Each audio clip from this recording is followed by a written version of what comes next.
নমস্কাৰ,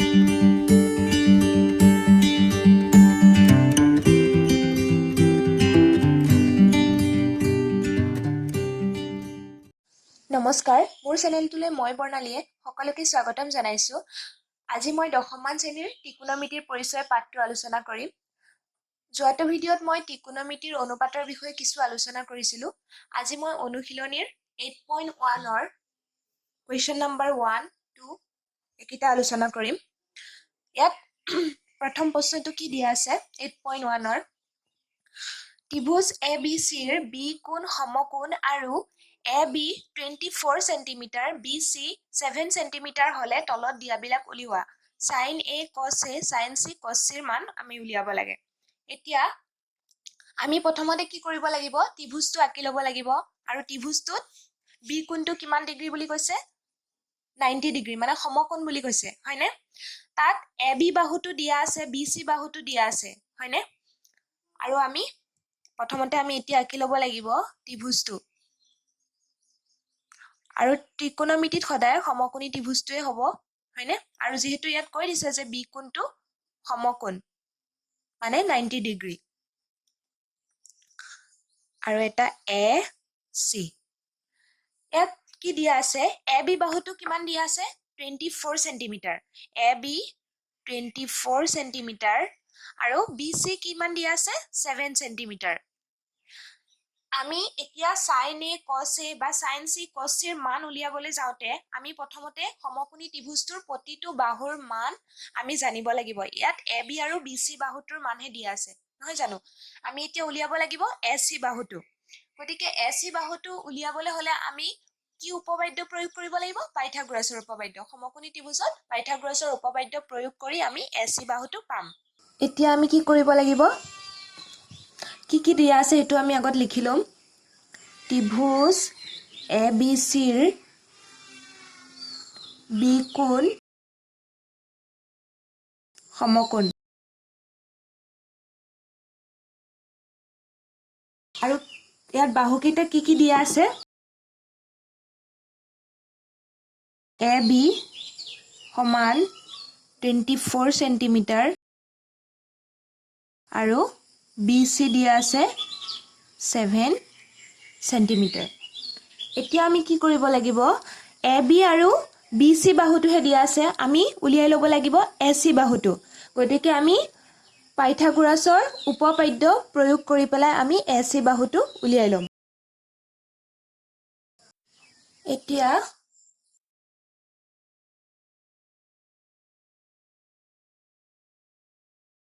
ABC সমকোণী ত্ৰিভুজৰ পৰা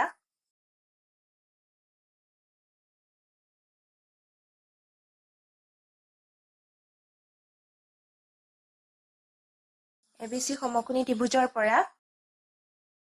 উপপাদ্যটো প্ৰয়োগ কৰি আমি উলিয়াম কি আছিলে AC স্কয়াৰ মানে কৰ্ণ স্কয়াৰ ইজ ইকুৱেল ভূমি স্কয়াৰ যোগ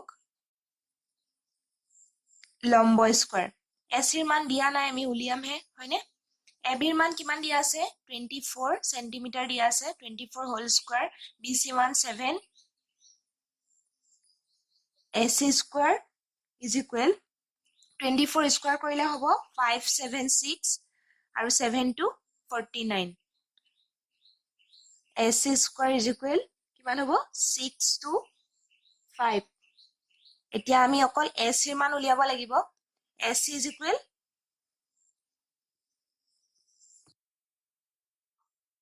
25। এতিয়া আমাৰ এক নম্বৰটো কি দিয়া আছে sin A আৰু cos A। আমি sin A আৰু cos A ৰ মান উলিয়াব লাগে। ইয়াত আমি A কোণৰ সাপেক্ষে উলিয়াব লাগিব নহয় জানো। গতিকে এতিয়া এনেকৈ লিখি ল'ব লাগিব এংগল A ৰ সাপেক্ষে sin A ইজ ইকুৱেল সাইনৰ ফৰ্মুলাটো কি আছিলে লম্ব বাই কৰ্ণ। গতিকে A কোণ সাপেক্ষে লম্ব কোণডাল হ'ব BC আৰু কৰ্ণ হ'ব AC হয়নে। এতিয়া চোৱা আমি যেহেতু A কোণৰ সাপেক্ষে উলিয়াই আছো গতিকে A কোণৰ সাপেক্ষে BC ডাল কি হ'ব A কোণৰ কি বাহু হ'ব বিপৰীত বাহু হ'ব এ কোণৰ বিপৰীত বাহু বাই অতিভুজ ইয়াত লিখিম এ কোণৰ বিপৰীত বাহু বাই অতিভুজ এতিয়া এ কোণৰ বিপৰীত বাহুডাল হৈছে BC আৰু অতিভুজ হৈছে AC BCৰ মান কিমান BCৰ মান হৈছে 7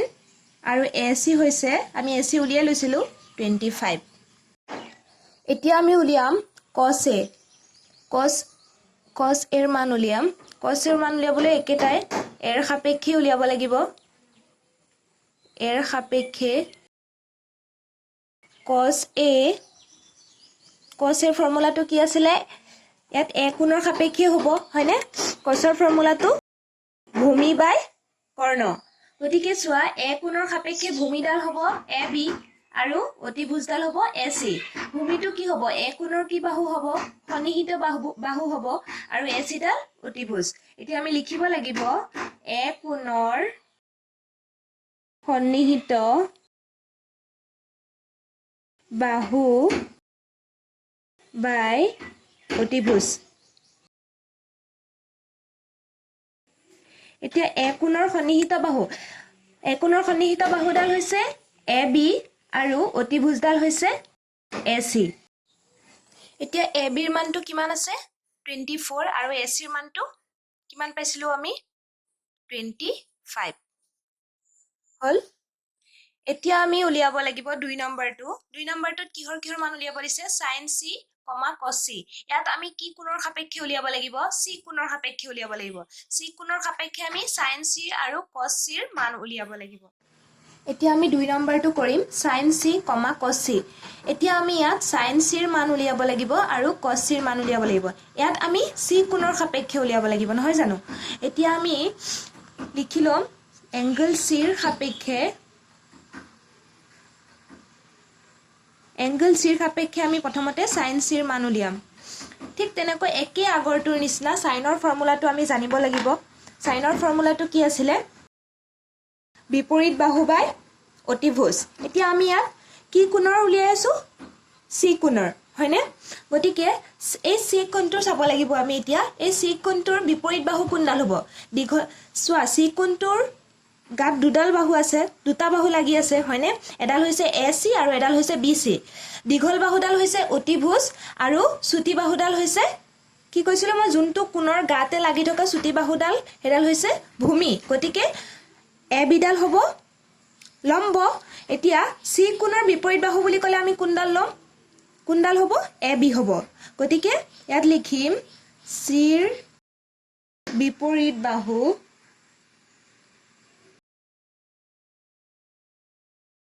বাই অতিভুজ এতিয়া C কোণৰ বিপৰীত বাহু আছিল AB বাই কি হ'ব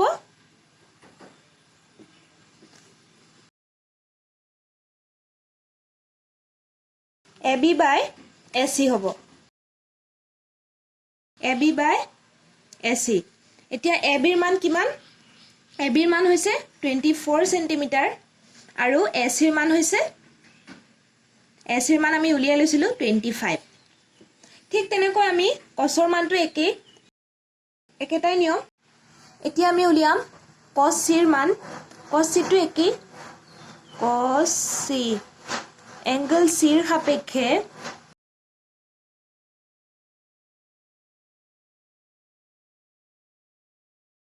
cos C কি হ'ব ইয়াত C কোণৰ সাপেক্ষে আমাৰ cos ৰ ফৰ্মুলাটো কি আছিল ভূমি বাই কৰ্ণ হয়নে নহয় এতিয়া C কোণটোৰ সাপেক্ষে ভূমি কোনডাল হ'ব C কোণটোৰ গাতে লাগি থকাডাল ভূমি হ'ব দীঘলডাল হৈছে কৰ্ণ আৰু চুটিডাল হৈছে ভূমি গতিকে BC ডাল ভূমি এতিয়া C কোণৰ সাপেক্ষে BC ডাল কি বাহু হ'ব সন্নিহিত বাহু হ'ব হয়নে নহয় বিপৰীত বাহু হৈছে AB গতিকে BC ডাল হ'ব C কোণৰ কি বাহু সন্নিহিত বাহু এতিয়া ইয়াত আমি লিখিব লাগিব C কোণৰ সন্নিহিত বাহু বাই অতিভুজ এতিয়া C কোণৰ সন্নিহিত বাহুডাল হ'ব BC আৰু অতিভুজ হৈছে AC BC ৰ মান কিমান BC ৰ মান হৈছে 7 আৰু AC ৰ মান আমি পাইছিলো 25 এইটোৱে এতিয়া আমি কৰিম কোৱেশ্চন নম্বৰ 2 কোৱেশ্চন নম্বৰ 2 কি দিয়া আছে চিত্ৰ 8.13 ৰ পৰা 10p cot r নিৰ্ণয় কৰা চিত্ৰটো আমাৰ দিয়া আছে এতিয়া আমি এই চিত্ৰটো চাব লাগিব চিত্ৰটো তিনিটা বাহুৰ মান দিয়া আছে নে নাই PQ ৰ মান দিয়া আছে QR ৰ মান দিয়া আছে আৰু PR ৰ মান দিয়া আছে QR ৰ মান দিয়া নাই যেহেতু আমাক 10p আৰু cot r ৰ মান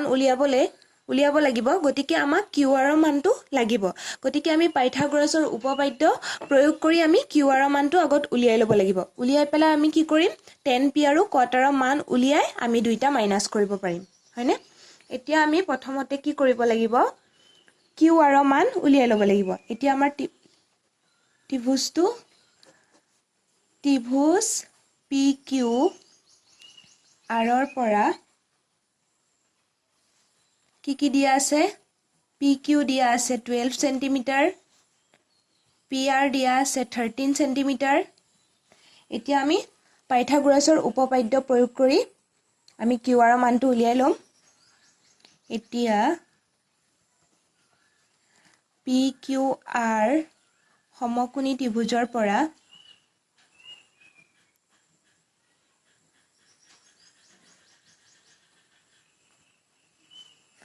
কি আছিল উপপাদ্যটো কৰ্ণ স্কয়াৰ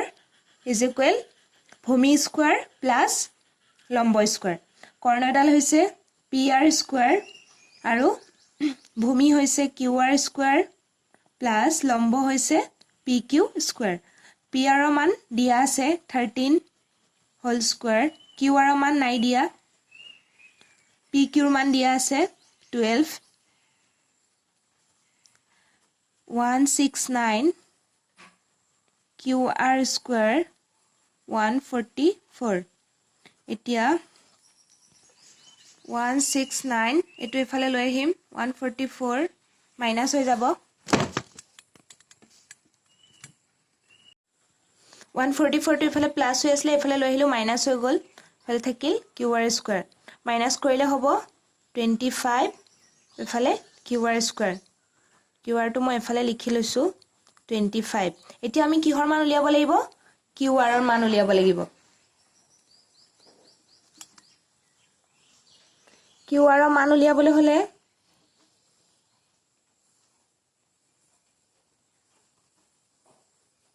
QR = 5 cm QR ৰ মান আমি কিমান পালো 5 cm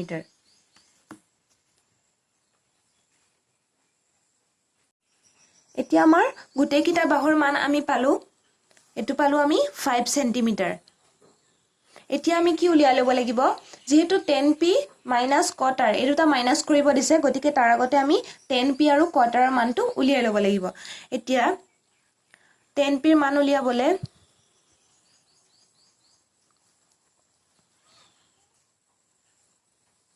মই তো ডাইৰেক্ট কৰি দিছো 10p 10 ৰ ফৰ্মুলাটো মনত আছিল নহয় লম্ব বাই ভূমি হয়নে এতিয়া p কোণ সাপেক্ষে p কোণৰ সাপেক্ষে লব লাগিব আমি p কোণৰ সাপেক্ষে লম্ব কোণডাল হ'ব লম্বডাল হ'ব p কোণ সাপেক্ষে আমি উলিয়াব লাগিব গতিকে p কোণ সাপেক্ষে চালে লম্ব কোণডাল হ'ব আমাৰ QR ডাল লম্ব হ'ব হয়নে আৰু ভূমি হ'ব PQ এতিয়া QR ৰ মান কিমান দিয়া আছে 5 PQ ৰ মান 12 এতিয়া আমি 10p উলিয়ালো 5/12 পালো cot r টো তেনেকৈ মই ডাইৰেক্ট কৰি দিম cot r ফৰ্মুলাটো কি আছিল cot r ফৰ্মুলাটো আছিল এটো আমি r কোণৰ সাপেক্ষে চাব লাগিব হয়নে নহয় r কোণৰ সাপেক্ষে চাব লাগিব এতিয়া r কোণৰ সাপেক্ষে cot r ফৰ্মুলাটো কি আছিল ভূমি বাই লম্ব এতিয়া r কোণৰ সাপেক্ষে ভূমি কোণডাল হ'ব QR ডাল হ'বনে নাই QR আৰু লম্বডাল হ'ব PQ এতিয়া QR ৰ মান কিমান QR ৰ মান হৈছে 5 আৰু PQ ৰ মান 12 এতিয়া আমি দুইটা মাইনাস কৰি দিম এতিয়া আমাক যেহেতু মাইনাস কৰিব দিছে 10p মাইনাস কটাৰ গতিকে আমি এটো মাইনাস কৰি দিম যেহেতু 10p আৰু কটাৰৰ মানটো আমি পালো গতিকে এতিয়া আমি এটো মাইনাস কৰি দিম 10p ৰ মান আমি কিমান পাইছো 5/12 মাইনাস কোৱাৰ্টাৰৰ মানো পাইছো 5/12 দুইটা মাইনাস কৰিলে কি হ'ব 0